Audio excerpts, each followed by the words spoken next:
Twitter is not the most user-friendly of the social media networks. There's the hashtag and there's the @ sign. In this video, I'm going to explain the @ sign or the handle and how to use the @ sign for marketing purposes on Twitter. Let's get started. Welcome back. We're looking at using the @ sign on Twitter for marketing.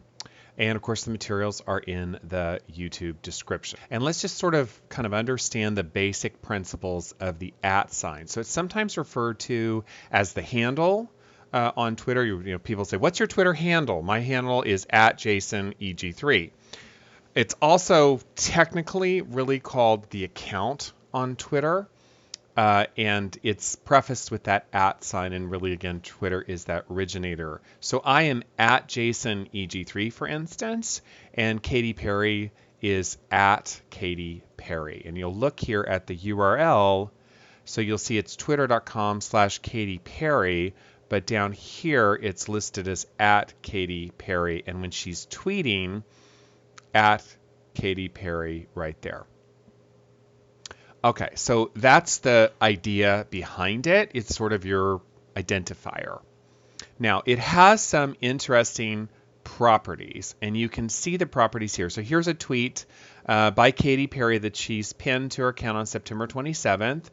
And notice here that she's tweeting, everyone should go get registered to vote.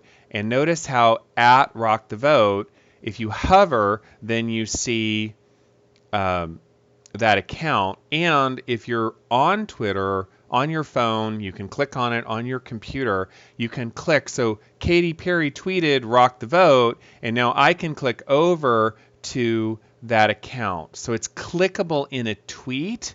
It's sort of a hypertext, as it were, between those two accounts. So let's go through, and the other one I want to just show you is Kai Ryssdal, so kind of totally different person, right? Not Katy Perry. So he is a journalist. He's the host of Marketplace on, I think it's American Public Radio, and it's a really good, solid business program. He's a really good journalist. I really like him. So he is on Twitter. So his handle is @Kai Ryssdal. It kind of has a strange name. @Kai Ryssdal is his handle. And then you can see, again, he's going to tweet, blah, blah, blah. And then he's tweeting something. He's retweeting by John Harwood, and see the @ sign there and the @ sign there. So if I'm following him, then I can see Kai Ryssdal is talking about Fox News poll, and then I can drill into whatever polls Fox News is sharing. Okay, now let's look at the properties of the @ sign or the handle. So it's clickable in a tweet. So if I, Jason, mention Katy Perry and you follow me, then it's clickable and you can discover Katy Perry. Of course, probably the reverse is more likely since she's way more famous than I am. Couple other interesting aspects. So if you mention someone by their handle, right, even if you're not talking to them, that's called a mention, right? And so that's going to show up in their alerts, and it also generally generates an email. So for instance, if I go to Twitter and I put in, let's take Kai Ryssdal, so let's copy his handle here. And if I go to Twitter and I just put in here, among business shows I really like is Marketplace,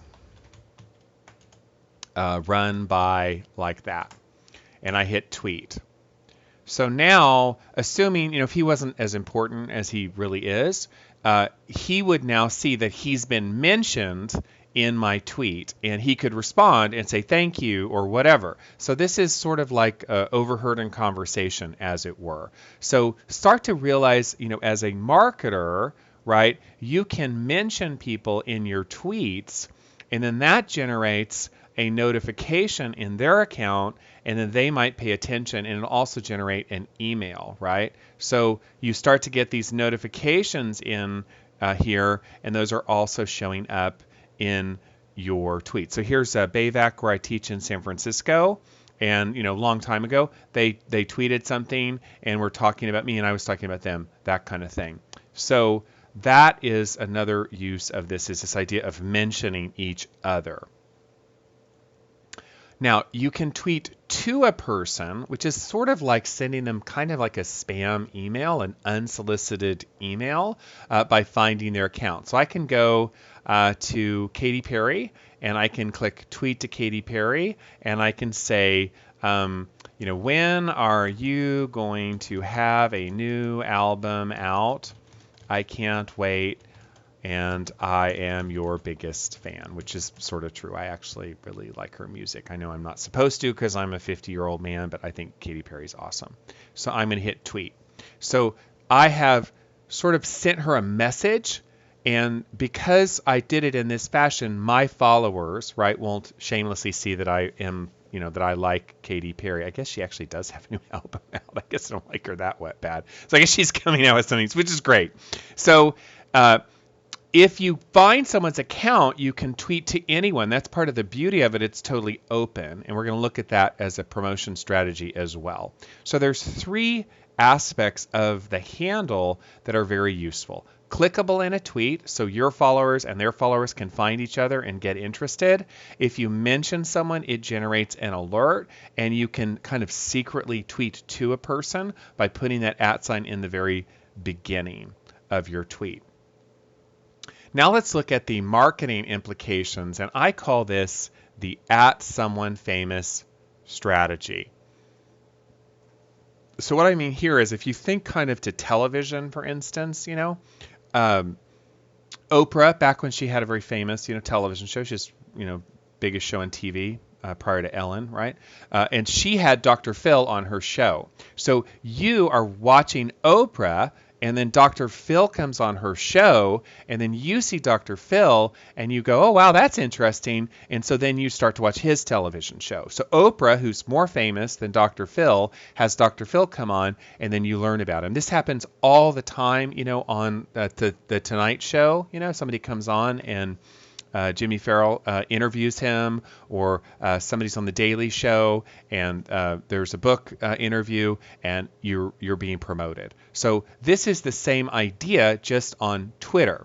So what you need to do here is some of the marketing ideas are, you can find people who are more famous than you, and you can either just reach out to them directly and send them a plug, or you can kind of say, let's have a conversation about something I care about. So I make organic baby food, and you're interested in organic food, and I'm going to mention you that I have a new kind of recipe for organic rhubarb, and rhubarb's really good for babies, and who knew, it's the new kale, and I'm going to pitch you on that. So what happens? How do you do this? So one easy way to do it is to search for people. Is just go to Twitter. I don't know, it's just being stupid. Let's go to twitter.com/search. My WordPress is putting in those links. So go to twitter.com/search, and you can go to advanced search or regular search, and you're just going to put in here your keywords. Organic baby food, or just put in organic, just organic in general. And then find accounts that are relevant in your industry, right? So why am I not seeing organic here? So is that guy talking about organic, really? So let's go in here and see, organic. There we go. So go and look for people who are talking about organic, right? And of course, some of this is different meanings. Here's one: Food Babe. When you choose organic food, you're blah, blah, blah, right? So Food Babe is talking about organic food, and I can now click on her account, and she's got a lot of followers, 101,000, right? And then I can tweet to her, and I can say, I have a new type of organic baby food made out of rhubarb, right? Want to try a sample, right? So I can tweet to her, and then hopefully she would engage and like it and try it and promote it to her followers. Or I can mention her, new baby food, like that. That's a mention, and I can sort of, say something provocative, right? And I could, it could be positive, be negative. I could say, I could say something provocative, like I could say, babies, do not need organic food, they need love, or something, right? right? Something like that. So I could say something provocative and then she could have a conversation back. She could agree, she could disagree, whatever. So the process is search on Twitter, find someone kind of more important than you but interested in similar topics, adjacent topics, tweet to them, mention them, try to engage them in a conversation, and then they're going to help promote you. That's the idea. So that's one way to find them in search. Another way, great way to do it, it's going to be a little bit more analytical, is go into a tool like Buzzsumo. So go into Buzzsumo, put in my keywords, organic food. And of course, I have the paid account on Buzzsumo. It's $100 a month. It's kind of expensive. And then you can go in here and you can say, find something like this, and then click on view sharers, right? And so these would be people who shared this article from Daily Telegraph, which is a little bit counterintuitive. And then you can go and you can see how many followers people have. So you go into Buzzsumo and you can see who has followers, and then you can figure out, can I talk to these people? So Buzzsumo can find you trending, heavily shared content, and then you're drilling into those people on Buzzsumo and you're reaching out to talk to them. Another really cool tool here is Twitonomy, if I said that correctly. So you've got to sign in for a free account with your Twitter. And then here again, you can go up to a hashtag. So you can put in hashtag, say, organic. And then it's going to find conversations and people. And then you can go down here and you can find out who's talking. Again, there's a little bit of, Dwayne Forrester is organic, like SEO stuff. But organic lifestyle, organic trade, calmful living, organic valley. So you go down here until you find someone who's maybe more in your league, who's a person and not an organization. Late July organic or something, and then you can click over to them and it's going to give you information about those people, where they are, what kind of their clout is. So it looks like she's a founder and CEO and organic food advocate, yada, yada. And then you can go check her out and then you can tweet to her. So you can use a tool to find people who are hopefully in your industry. Obviously, if they're a competitor, they're not going to talk to you, but that's the idea. Third idea is use LinkedIn. So go to LinkedIn, log into your LinkedIn. It's also being bad here. Log into your LinkedIn and type into LinkedIn business journalist, right? Or it could be organic food journalist or whatever. Go to people, right? And then go and find someone, and you got to kind of drill in here and do a little due diligence. So you're using LinkedIn, world's best Rolodex, and you can see here that whatever her name is, I didn't catch her name, but she's a business and technology journalist. So she's self-identified as someone who is a journalist, right? Someone I'd like to get to talk about my hypothetical organic baby food. And then you can go and find out. Now, if she doesn't, sometimes they'll show you their contact information. Sometimes they won't. If they don't show you, then take their name, Ellen Lee, and she looks like she's at cnbc.com, and then just try to go to, say, Google or Twitter, and then there you go, see? So you can jump from LinkedIn to Twitter, and now I can tweet to her. So she's trying to be kind of sneaky and not show her contact information because she's a journalist and she doesn't want us to be able to kind of spam her with our information. And I'm not going to say spam, but, pitch her on my interesting article about technology and baby food.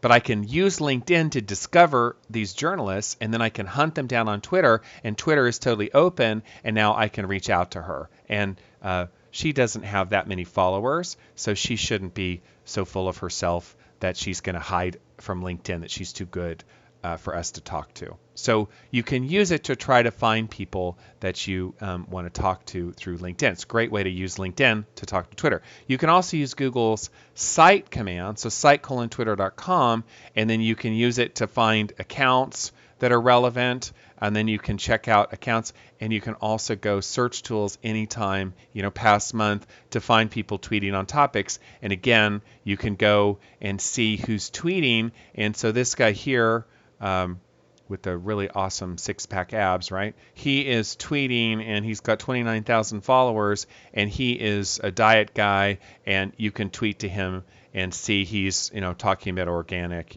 blah, blah, blah. So you're able to use Google Site Command, same thing. Okay, so let's wrap this up sort of conceptually. So we understand what the @ is on Twitter, that it's the handle, it's clickable in a tweet. If I mention someone with their handle, it creates an email or Twitter or both notification that they've been mentioned. And I can tweet to people because Twitter is so open. So I can identify people that I want to tweet to, and I can tweet to them. Then I can sort of figure out a sort of a strategy. I have a reason. Like example, I have a new organic baby food made out of rhubarb. I can research journalists and bloggers and influencers on Twitter who are talking about baby food or organic baby food or food or organic or babies or all that kind of stuff. I can research them and then I can have a reason. Hey, I'll send you a sample of my baby food, or I've just created this study why rhubarb is the next kale and we need to feed it to babies because it's going to make them so smart or something like that. So then I can research them a message. I can find people by searching Twitter directly. I can use some of the tools like Buzzsumo or Twitonomy to find people and make a list of my influencers.